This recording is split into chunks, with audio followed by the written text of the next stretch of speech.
एक 16 साल की लड़की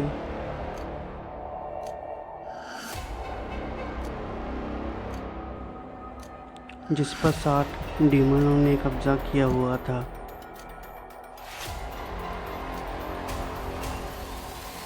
उस लड़की पर 67 बार एक्सोर्सिज्म किया गया। उसकी हालत इतनी ख़राब हो चुकी थी कि उसने अपना पेशाब पीना ही शुरू कर दिया था। कभी वो पागलों की तरह हंसती और कभी वो पागलों की तरह रोती रहती थी।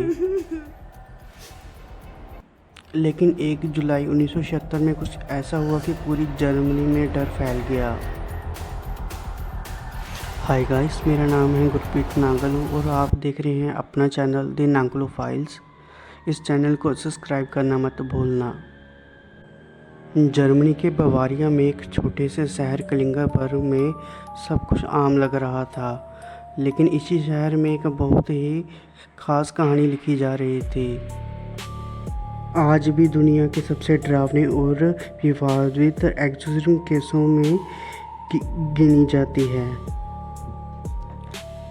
ये कहानी है एनालिसे मिखेल की। एनालिसे मिखेल का जन्म 21 सितंबर 1942 में हुआ था।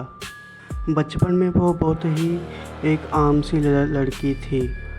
वो हमेशा ही खुश रहती थी और अपने दोस्तों में भी हंसती खेलती रहती थी।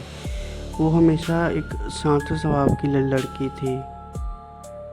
लेकिन 1968 में वो 16 साल की हो गई और जब वो रोज़ की तरह अपने स्कूल गई और क्लास में बैठी थी तो अचानक उसे एक दौरा पड़ा। जल्दी से जल्दी उसे हॉस्पिटल लेके जाया गया और डॉक्टर ने बताया कि उसे एक टेम्पोरालिन लेबो नाम की एक बीमारी है। डॉक्टरों ने बहुत सारे टेस्ट करने शुरू कर दिए थे, उसे दवाइयाँ देनी शुरू कर दी थी और उसका इलाज चलता ही रहा कई सालों तक। लेकिन कई साल बाद उसने ऐसी बातें करना शुरू कर दी कि पूरे परिवार में एक डर बैठ गया। वो कहती थी कि उसके कमरे में कोई खड़ा है और उसकी तरफ देख रहा है। वो कहती थी कि उसे हर रोज़ रात को अजीब अजीब आवाज़ें सुनाई देती हैं, कोई उसे उसके नाम से पुकार रहा है।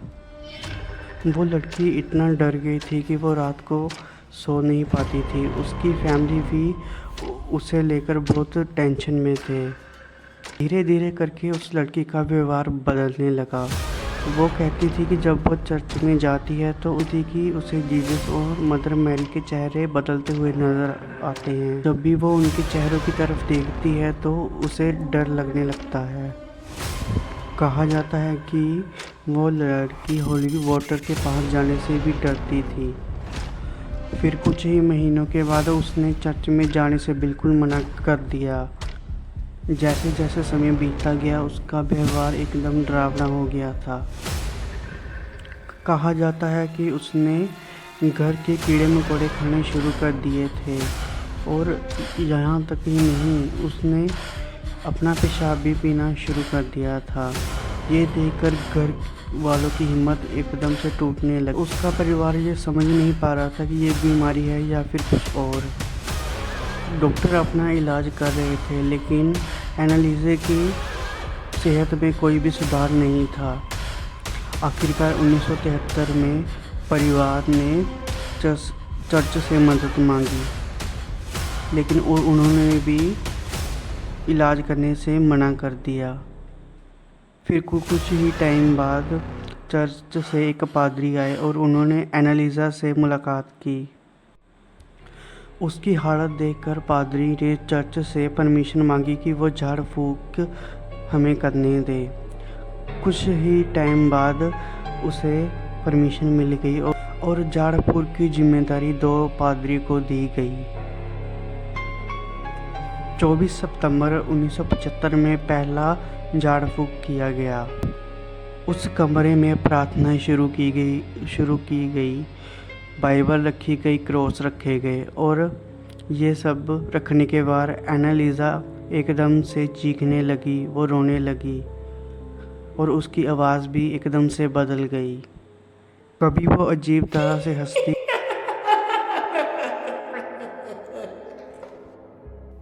कभी वो रोती और कभी वो इतनी तेज चीखती कि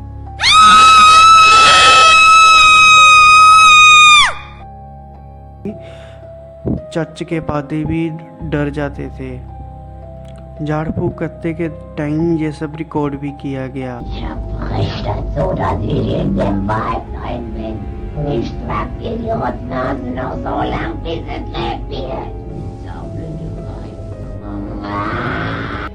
इन रिकॉर्डिंग में दावा किया गया कि एनालिसा के अंदर दुष्ट आत्माएं बोल रही हैं।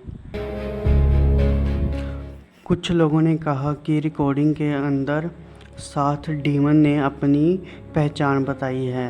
उनमें से कुछ नाम थे, इनमें से लूसीफर, जोंडस, कैन और बहुत से कई नाम थे। ये सच था कि नहीं, आज तक इस बात पर बहस होती रही है। अगले 10 महीने तक झाड़ फूक चलता गया। 1 बार नहीं, 2 बार नहीं, 3 बार नहीं, 67 बार झाड़ फूक किया गया। झाड़ फूक 4-4 घंटे तक चलते थे। जितना झाड़ फूक बढ़ता गया उतनी ही एनालिसा कमज़ोर होती गई। उसने खाना पीना बिल्कुल ही छोड़ दिया था। उनका वज़न बहुत ही तेज़ी से गिरने लगा। शरीर हड्डियों का ढांचा बन गया था और वो ठीक से चल भी नहीं पाती थी। 1976 की गर्मियों में उसकी हालत बहुत ही नाजुक हो चुकी थी। उसका वज़न सिर्फ 30 किलो ही रह गया था। 30 जून 1976 की रात एनालिसा बहुत ही कमज़ोर पड़ चुकी थी। उसकी सांसें धीमे पड़ चुकी थी और फिर 1 जुलाई 1976 को 23 साल की उम्र में सुबह अपने कमरे में मृत पाई गई। लेकिन फिर डॉक्टरों ने बताया कि उसकी मौत किसी भूत की वजह से नहीं बल्कि कुपोषण और पानी की कमी की वजह से हुई है। लेकिन उसकी मौत के बाद ही ये तूफान शुरू हो गया। पुलिस ने इन्वेस्टिगेशन करनी शुरू कर दी। कोर्ट में भी केस चलना शुरू हो गया। आखिरकार एनालिसा के माँ बाप दोनों पादरियों को कोर्ट ने दोषी माना। डॉक्टरों का कहना था कि अगर समय पर उसे खाना दिया जाता, चाहे ज़बरदस्ती दिया जाता, तो शायद उसकी जान बच सकती थी। लेकिन सवाल आज भी यही है, क्या एनालिसा किसी शैतानी रूह के कब्जे में थी या फिर वो एक बीमारी से लड़ रही थी, या फिर लोग उसे समझ नहीं पाए। आपका क्या मानना है? अपनी राय कमेंट में ज़रूर बताएं और चैनल को सब्सक्राइब करना मत भूलें।